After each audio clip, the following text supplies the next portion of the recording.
오늘 우리에게 주신 하나님의 말씀은 창세기 27장에 있는 말씀입니다. 좀 깁니다.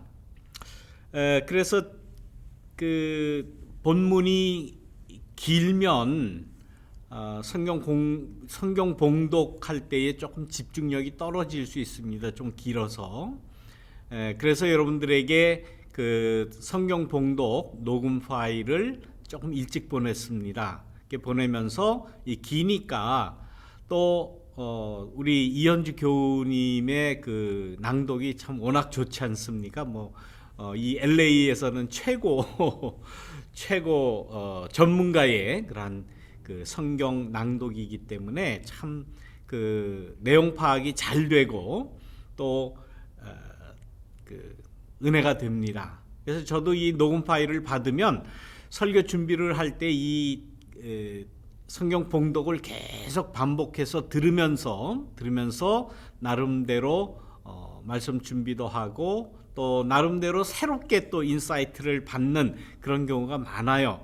그래서 이번에는 좀 이게 기니까 미리 보내드려야 되겠다. 그래서 지난 목요일날 보내드렸습니까 제가? 예.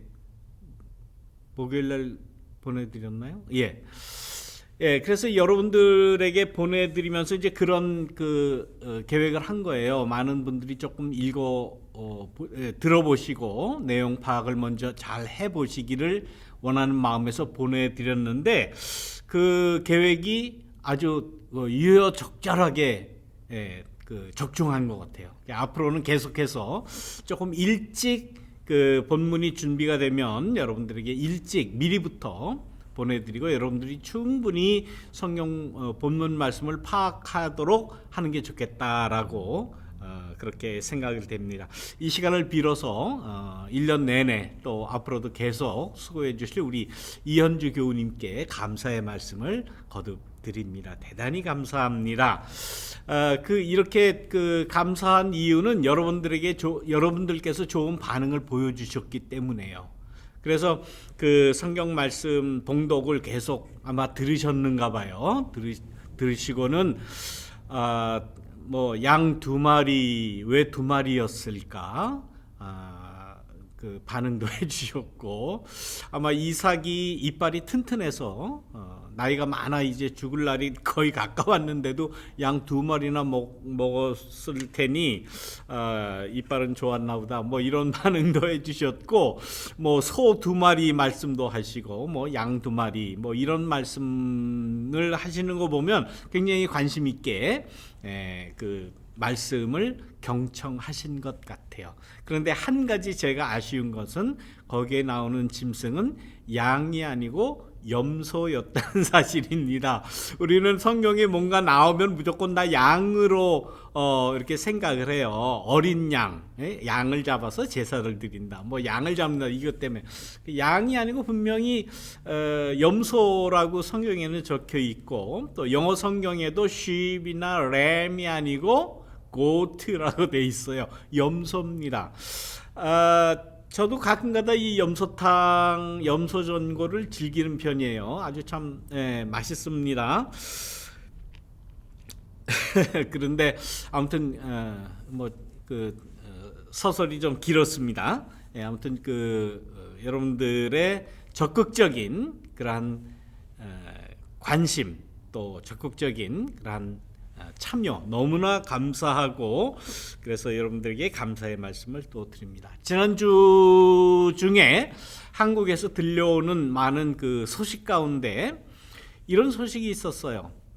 뭔지 저도 잘 몰랐는데 보니까 해시태그라고 그러죠. 모든 사람들이 이메일이나 댓글이나 쓰고 그 맨 마지막에 이렇게 샵 표시를 하고서 파운드 표시를 하고서는 뭐라고 이렇게 이름 쓰는 거 거기에 이런 그 해시태그가 붙었어요. 정의나 미안해 그리고 사랑해. 저는 그것을 보고 깜짝 놀랐어요. 아니 왜 우리 아들 이름이 거기 나오나? 우리 아들 이름이 정인이에요. 그래서 제가 영어 이름으로는 에이모스라고 지었고 또 한글 이름은 정인, 이렇게 바르고 어질게라는 그런 의미로 정인이라고 했는데, 아니 갑자기 신문 온통 뭐 여기저기서 정인아 미안해 뭐 아니 이게 도대체가 무슨 사연인가 하고 뉴스를 찾아보니까 그것은 16개월 된 입양아가 양부모의 학대 끝에 사망한 사건이었습니다. 그래서 그 제목만 보고 너무 가슴이 아팠어요. 그 정인이라고 하는 그 어린 아이가 죽은 사연에 대해서는 무슨 그 심층 취재하는 그 프로그램에 그것이 알고 싶단가요? 뭔가요? 아무튼 그 1시간짜리 그런 그 심층 취재한 그런 프로그램이 있다고 그럽니다.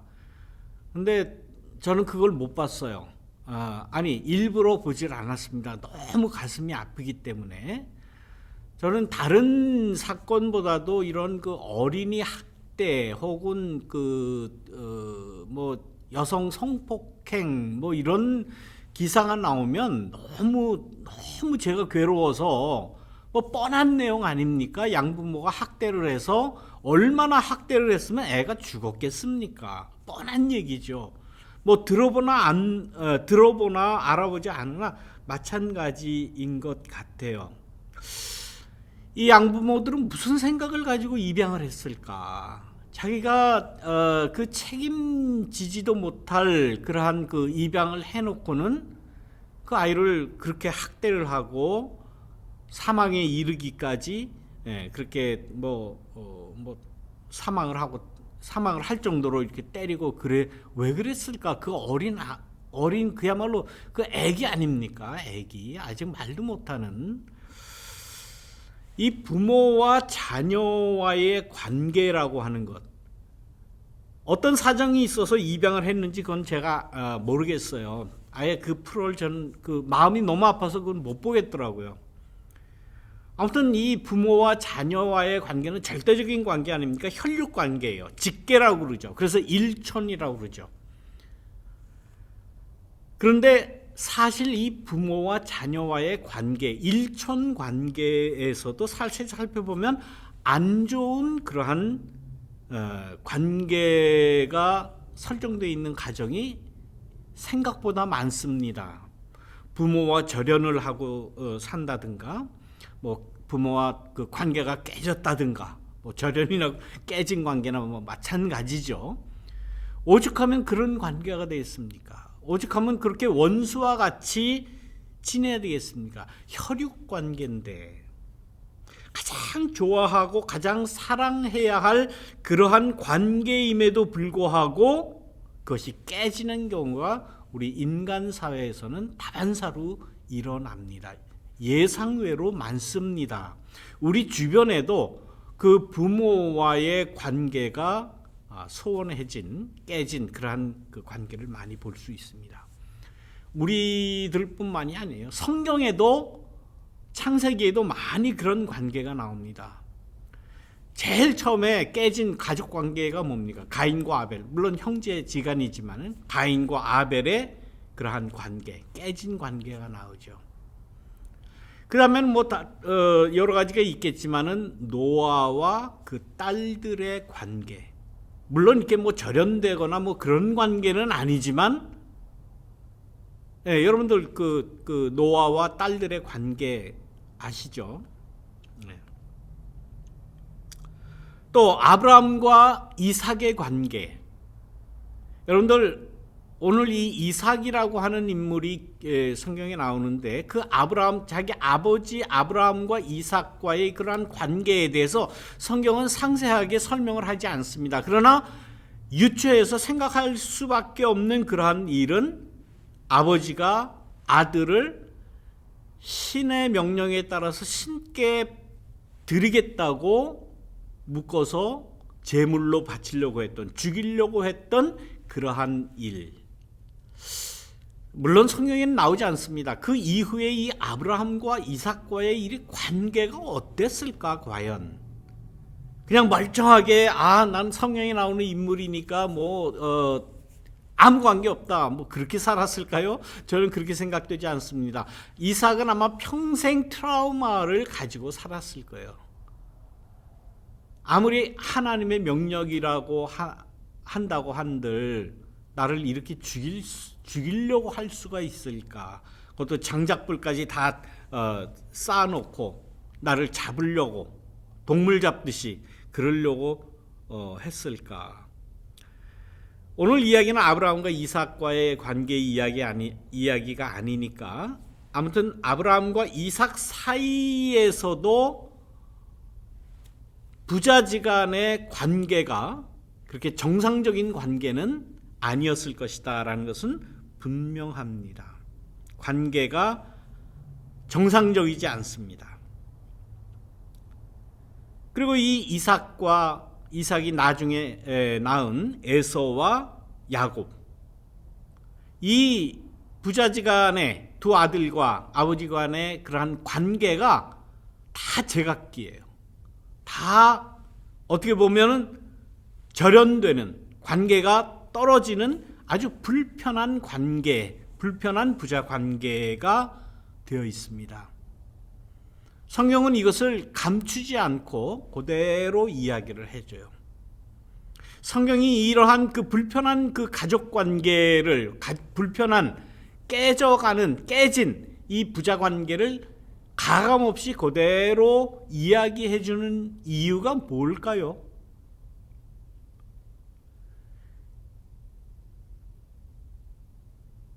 성경이 이야기하지 않지만 너희들이 판단해라 라는 거 아니겠어요? 판단해봐라. 자, 이런 현실에 이삭과 에서와 야곱이 부자지간의 관계를 맺었고 형제지간의 관계를 맺었다. 이 관계에 대해서 읽는 너희들은 어떻게 생각하느냐라고 물어보는 것 같아요. 제가 보기에는. 이삭과 에서 야곱과의만의 관계가 아니라 거기에 어머니 리브가도 끼어듭니다. 그래서 어머니, 그 다음에 에서, 그 다음에 야곱, 이 모자들 간의 이러한 관계에도 성경에는 나와요. 이 관계가 어떻다고 보십니까? 나와 내 아들이 이런 관계를 만약에 맺는다라고 하면은 여러분도 어떻게 하시겠어요? 역할을 바꾸어서 한번 생각해 보시기 바랍니다. 아버지들은 내가 이삭이라면, 어머니들은 내가 레베카라면, 또 자녀들이라면, 아니면 누구든지 내가 에서라면 어땠을까? 내가 야곱이라면 어땠을까? 우리가 잘 아는 대로 에서는 외향적이에요. 그래서 남성적인 성향이 강하다고 볼 수 있죠. 여기서 남성적, 여성적 이런 거 따지는 게 조금 요즘에는 성인지 감수성에 맞지는 않는 그러한 말입니다만은, 아무튼 그래서 밖에 나가서, 들에 나가서 무슨 짐승을 잡는다든가 바깥의 일을, 또 이렇게 육체적인 힘을 필요로 하는 그러한 일을 했다는 거예요. 그래서 남성적인 성향이다라고 말씀을 드린 겁니다. 반대로 반대라기보다는 다른 사람인 이 야곱은 굉장히 내향적인 성격을 가지고 있었는가 봐요. 밖에 안 나가고 장막에서 어머니 일을 돕고 그런 일을 했다는 거예요. 어떻게 보면 여성적이다라고 판단을 하는데 이것도 역시 성인지 감수성에 맞지는 않는 말씀입니다만은, 남자도 설거지라고 밥할 수가 있는 거죠. 다 해야 되는 거죠. 요즘 많이 하지 않습니까? 집에서 아무튼 지냈다는 거예요. 이 야곱이 그 당시에는 집에서 들어앉아서 공부를 하는 그런 시대도 아니었을 거고, 무슨 학문을 연구하는 그런 것도 아니었을 거예요. 아마 분명히 집에서 하는 그런 가사노동을 했을 겁니다. 주로 엄마가 하는 일을 도왔을 거예요. 그래서 그런지 아버지 이삭은 에서를 좋아했고 어머니 레베카는 야곱을 좋아했다. 그러니까 뭡니까? 객관적으로 보면 다양한 거예요. 인간은 이런 사람도 있고 저런 사람도 있고, 바깥에 나가서 사냥을 해서 양이나 염소, 뭐 소나 뭐 이런 거를 잡아다가 먹어야 되는 그 좀 힘이 들어가는 일을 하는 사람도 있고, 힘을 들이지 않고 조금 적은 힘을 들이면서도 가정에서 반드시 필요한 가사 노동을 하는 사람도 있어야 돼요. 남자도 있어야 되고 여자도 있어야 되고, 어머니가 있고 아버지가 있고 아들이 있고 딸이 있고, 뭐 여러 사람이 있어야 되는 그러한 다양성이 있는 그러한 사회를 이야기합니다. 결론적으로 말씀드리면 이게 조화를 이루어야 된다라는 그러한 말씀이에요. 그런 전제를 깔고 성경은 지금 이야기를 이어가고 있는 것입니다. 소위 우리가 생각하는 사회적인 관습, 남자는 나가서 일을 해야 된다, 여자는 집 안에서만 일하고 밥하고 설거지하고 뭐 옷 꿰매고 만들고 뭐 청소하고 뭐 이런 일을 해야 하고, 남자는 바깥에 나가서 힘든 일을 해야 된다라고 하는 것은 어떻게 보면 인간의 신체가 그렇게 구조가 되어 있기도 하지만은 어떤 사회적인 관습, 사회적인 그러한 그 약속 아니겠습니까? 거기다 플러스 종교적인 관습도 있어요. 그들이 믿는 그러한 그 신앙의 세계 안에서는 이렇게 해야 된다, 저렇게 해야 된다. 종교적인 관습, 그 종교적인 관습이라는 것은 종교 지도자들에 의해서 만들어지고 시행되고, 그러다 보니까 규정되고 이게 고착화되는 그러한 면이 많습니다. 이러한 사회적 관습과 종교적인 관습, 종교적인 그러한 교리, 이런 것과 맞물려서 무엇이 지금 문제가 되는가 하면 장자권이라고 하는 이러한 관습, 이러한 뭐 관습이라고 할 수 있죠. 장자 우선권, 이러한 것을 사람들이 비판 없이 받아들였다는 겁니다. 그 당시에도, 아니 지금도 그렇죠. 지금도 이러한 비판 없는 관습, 종교적인 교리 그대로 받아들이는 경우가 얼마나 많아요. 장자의 권리라고 하는 것은 이 성경을 보는 누구나 다 당연한 것으로 아마 생각을 할 거예요. 기정사실화 되었다고 생각을 할 거예요. 이삭도 그랬고, 리브가도 그랬고, 에서와 야곱도 역시 다 똑같은 그러한 관습에 아무 비판 없이, 아무 거부감 없이 그대로 다 받아들였기 때문에 이 사단이 난 겁니다. 축복은 장자에게만 간다. 근데 이게 말이 돼요? 아니 그럼 둘째로 난 사람은 뭐고 딸로 난 사람은 뭐예요? 그게 잘못됐다는 거는 현대 와서 모든 사람들이 그렇게 생각 안 해요. 모든 법이 그렇게 되어 있지 않아요. 그러니까 그것은 잘못된 인간의 관습이다라는 결론을 가지고 우리는 성경 속에 뛰어 들어가야 되죠. 절대 진리가 아닙니다. 장자만 축복받을 수가 있는 거 아니에요. 누구나 다 축복이 임하는 거죠. 제 얘기를 잠깐 들으면, 저는 외아들로 지금까지 살아왔습니다. 제 누이가 5명이에요. 그러니까 일남 5녀. 그러니까 우리가 그 한국 사회에서 제 나이 때에 되는 모든 분들이, 또 그 윗분들이 다 뭐 누구나 다 그렇게 생각하고, 야, 딸 5에 아들 하나니까 얼마나 귀하게 자랐겠는가 라고들 누구나 다 그렇게 이야기하지 않습니까? 아마 그랬던 것 같아요. 저희 부모님은, 저희 어머니나 뭐 저희 부모님들은 뭐 별 그런 그 내색은 하지 않으셨는데, 저희 할머니께서 제가 어렸을 때부터 그런 말씀을 하신 걸 제가 기억을 해요. 우리 집에는 도저히 아이 하나밖에 없다. 아들 하나라는 거죠. 아들 손주 하나라는 거죠. 아니 딸이 5이나 있는데 줄줄이 있고 6명이 같이 있는데 우리 집에는 도저히 아이 하나밖에 없다. 그래서 이제 저희 어머니가 이제 저를 교육시킬 때 이제 제가 좀 호기심이 많고 장난기가 많은 그런 성격의 아이였기 때문에 야단을 많이 맞았어요, 어머니한테. 또 뭐 장난도 많이 쳤고 까불기도 뭐 이루 말할 수 없이 그랬고. 그래서 이제 어머니가 저를 야단을 치면 그 시어머니죠, 그러니까 저희 할머니가 우리 어머니한테 하시는 말씀이 도저히 아이 도저히 그 하나밖에 없는데 그렇게 야단을 친다고. 근데 뭐 그 이상은 없습니다. 제가 그야말로 뭐 장자이기 때문에, 외아들이기 때문에 뭐 부모한테 뭐 물려받은 거 없고요. 예, 아무것도 없어요. 예. 그런데도 누이들의 생각에는 그것이 평생 가슴에 이렇게 한이 맺히듯이 맺혀져 있는 것 같아요.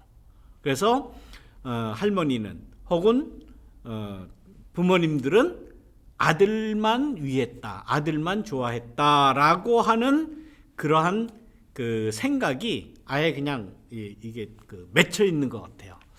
그런 면에서 제가 누이들한테 참 미안한 마음을 가지고 누이들이 그런 생각을 하는 거에 대해서 저는 충분히 이해를 합니다. 그럴 수 있겠다. 왜냐하면 이게 그런 내가 편애에 의해서 내가 사랑을 덜 받았다라고 하는 이 감정은 뭐 재산은 축복권에 의해서 장자권에 의해서 많이 받았느냐, 내가 장자권이 없으니까 못 받네, 이런 문제가 아니에요. 심리적인 문제예요.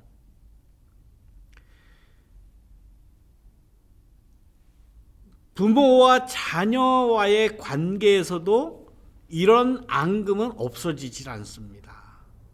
꼭 있게 돼 있어요.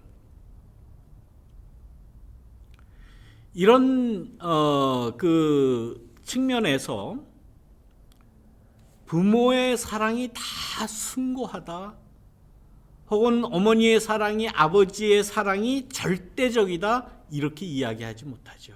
인간의 존재 자체가 그래요. 뭔가 불합리하고, 뭔가 내가 손해보는 것 같고, 나만 소외된 것 같고 하는 이러한 감정은 뭐 사정이 다 많이 다르겠지만은, 그러나 절대적으로 숭고하다, 절대적으로 사랑이다, 뭐 이렇게 이야기할 수가 없는 거예요. 자녀들이 부모에 대해서 내 부모가 옳지 않구나, 혹은 부정하구나 라는 생각을 언제 처음 할까요? 뭐 사람마다 다 틀릴 수가 있겠지만은 아동 심리학자들의 이야기를 빌어 들면 5세 이전이라고 합니다. 5세 이전에 내 부모가, 내 아빠가, 내 엄마가 부정한 일을 하는구나 라는 것을 안다는 거예요. 감히 말은 못해서 그렇지 내 부모가 부정하다, 옳지 않다라는 것을 다 안다고 하는 사실입니다. 이런 사실을 대할 때에 참 미안하고 두려운 그러한 마음이 생깁니다. 오늘 본문 창세기 27장에 나오는 이 이야기는 레베카, 리브가와 야곱, 둘째 아들 야곱이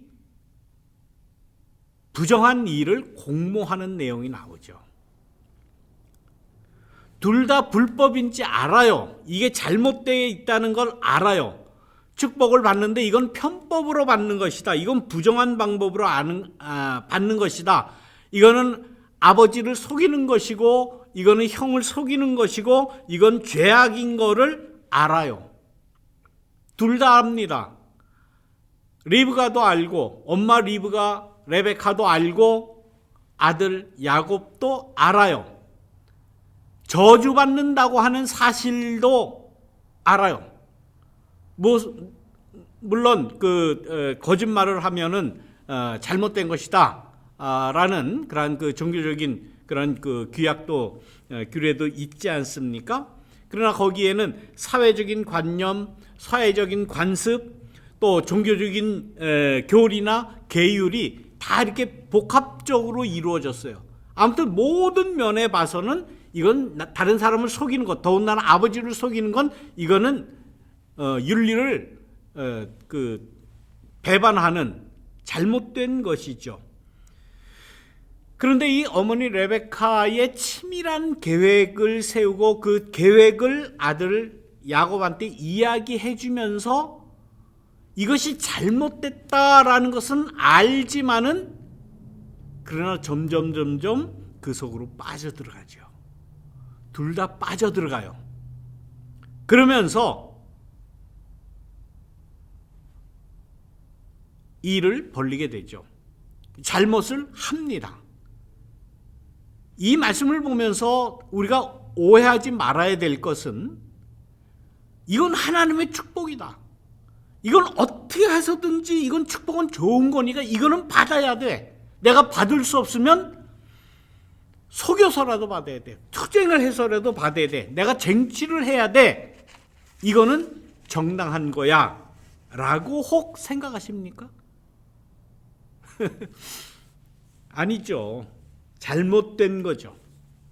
신앙인이란 뭡니까? 신앙이라는 것은 뭡니까? 신앙생활을 한다라는 것은 뭐예요? 잘못된 관습, 잘못된 관념, 잘못된 종교적인 교리, 잘못된 종교적인 계율이 있다면 이거를 바꾸어 나가는 게 신앙이고 신앙인이고 신앙생활이에요. 바꿀 생각을 안 하고 계속 야 축복 그거 좋은 거 아니야? 좋은 거면 뭐 어떻게 해서든지 수단과 방법을 불문하고 무조건 받아야 되는 거 아니야? 라고 생각한다면 레베카와 야곱의 잘못을 그대로 답습하는 겁니다. 성경은 잘못을 그대로 답습하라고 잘못된 이야기를 하는 게 아니죠. 그건 뭐 상식 아닙니까? 이런 잘못된 것도 있으니 너희는 잘못을 하지 말라라고 그런 의미에서 조상들의 이스라엘의 그 신앙의 조상들의 잘못한 것을 그대로 넣는 것 아니에요. 리브가와 이삭, 야곱은 이것이 잘못됐다고 하는 것을 다 알았어요. 장자권이라고 하는 이 관습, 뭐 그때는 그대로 받아들였는지 모르지만 지금 우리가 읽는 우리들의 입장에서는 이건 잘못된 거예요. 종교적인 계율 다 잘못된 겁니다. 속이는 거예요. 그걸 또 잘못된다는 걸 본인들도 다 알아요. 오늘 본문 말씀에서 제일 충격적인 말씀 한 말씀만 고르라면 저는 레베카의 이 말, 만약에 저주를 받는다면 저주는 내가 받겠다. 너는 축복받아라. 그 내용 기가 막힌 거 아닙니까? 이거를 뭐라고 그래야 되나요? 어머니의 사랑이 숭고한 어머니의 사랑이라고 해야 될까요? 자녀를 위한 아들을 위한 희생이라고 해야 될까요? 그렇다면 에서는 뭡니까? 에서는 아들이 아니고 자녀가 아니에요. 저주를 받는다면 내가 받을 테니 너는 축복을 받아라. 똑같은 이러한 이야기를 어느 어머니가 했습니다. 저는 작년인가 재작년인가 여러분들에게 이 이야기를 했었어요. 어머니 주일 때. 세월호에 그 희생된 그 아이에게 엄마가 쓴 편지예요. 내가 돌 때에, 누군지 모르겠어요. 이름이 안 나와요. 내가 돌 때에 돌잡이 한다고 앞에 여러 가지 갖다 놓는데 실을 잡으면 오래 산다고 해서 이렇게 실을 놓지 않습니까? 그런데 그 어머니가 하는 말이 돌잡이 그 실을 놓을 때에 새 명주실을 사다가 놓을 걸 그냥 쓰던 실을 그냥 거기다 갖다 놨다는 거예요. 근데 그 애가 그걸 집었대요. 그래서 네가 이런 일을 이게 당했느냐. 내가 그때 새 명주실을 끊어지지 않는 그런 명주실을 사다 놓고 네가 그걸 잡았으면 네가 이렇게 죽지, 이렇게 비참하게 죽지 않았을 텐데라고 자기를 자책하면서 맨 나중에 뭐라고 그럽니까? 내가 잘못했다. 미안하다. 너는 천국 가라. 나는 지옥 갈게. 이런 글을 쓴 거를 저는 잊지를 못하겠어요. 저주가 있다면 내가 받을게. 너는 축복 받아라. 내가 잘못했다. 너는 천국에 가라. 내가 지옥 갈게. 라는 이 레베카와 세월호 어머니의 글을 한번 이렇게 비교를 해보시기를 바랍니다. 내가 지옥 갈게. 내가 저주를 받을게. 라고 하는 이 어머니의 이 사랑의 무게가 이거 분명히 다르지 않습니까? 다른 거예요.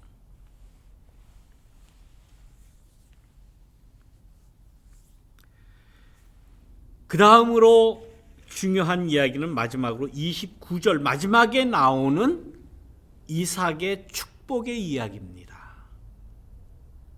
아무튼 이삭은 그 아버지 아브라함으로부터 받은 그러한 그 트라우마 때문에 그런지 여러 가지 면에서 이런 그 사리 판단을 잘 못하는 그러한 일들이 많았습니다.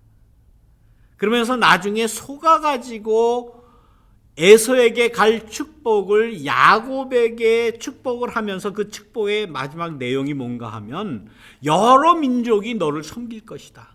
뭇 백성이 네게 무릎을 꿇을 것이다. 내가 친척을 다스릴 것이고 너를 저주하는 자는 저주를 받을 것이고 너를 축복하는 사람은 그가 축복을 받을 것이다.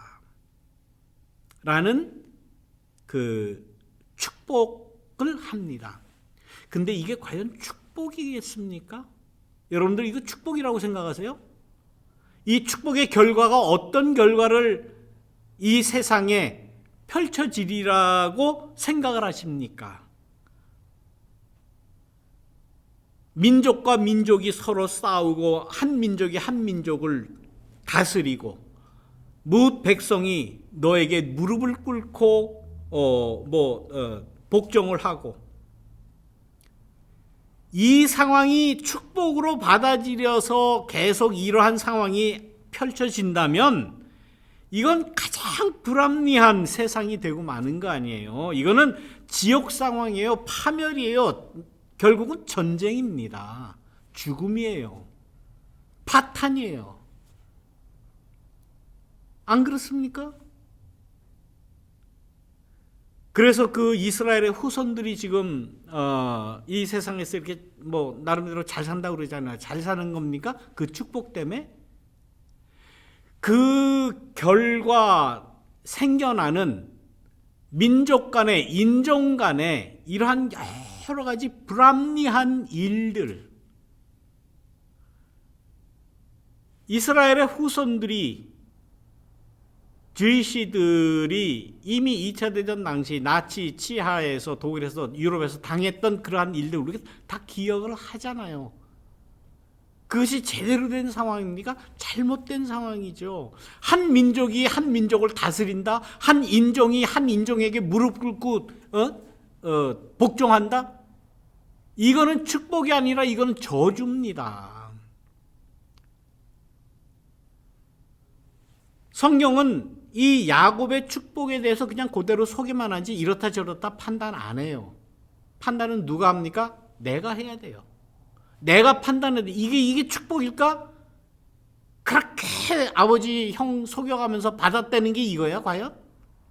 이거를 지금 이야기하는 거 아닙니까? 지금 성경은. 여러분들 어떻게 생각하세요? 어떻게 하든지 난 축복받아야 돼. 난 예수 믿고 난 천당 가야 돼. 라고 하는 아주 그 나이브한 아주 그 단순한 그런 축복 논리를 가지고 이건 내 신앙이다. 난 이 신앙 지키고 난 축복받아서 천국 가겠다. 그렇게만 생각하십니까? 그것은 아니라고 생각을 합니다. 우리가 사는 세상 다양합니다. 우리가 사는 세상 한 치 앞을 내다볼 수 없어요. 혼란의 상황이에요. 우리가 판단 잘해야 됩니다. 올바른 생각 가지고 여기에서 하나님의 뜻이 무엇일까?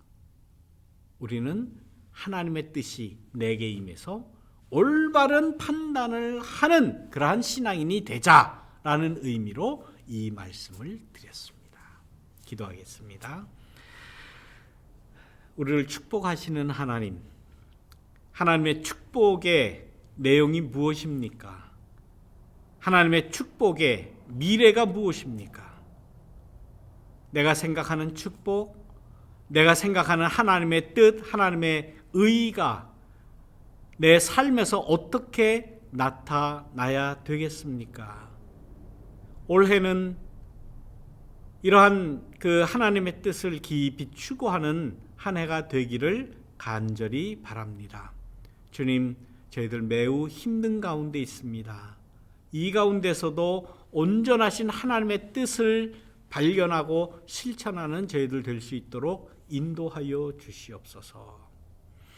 주님 앞에 감사한 마음으로 주님의 뜻을 존중하고 주님의 뜻을 찾고 주님의 뜻을 펼쳐나가고자 하는 간절한 마음과 함께 귀한 예물을 또한 주님 앞에 정성껏 드립니다. 하나님의 뜻을 이루어 주시옵소서. 예수님의 이름으로 기도드리옵나이다. 아멘.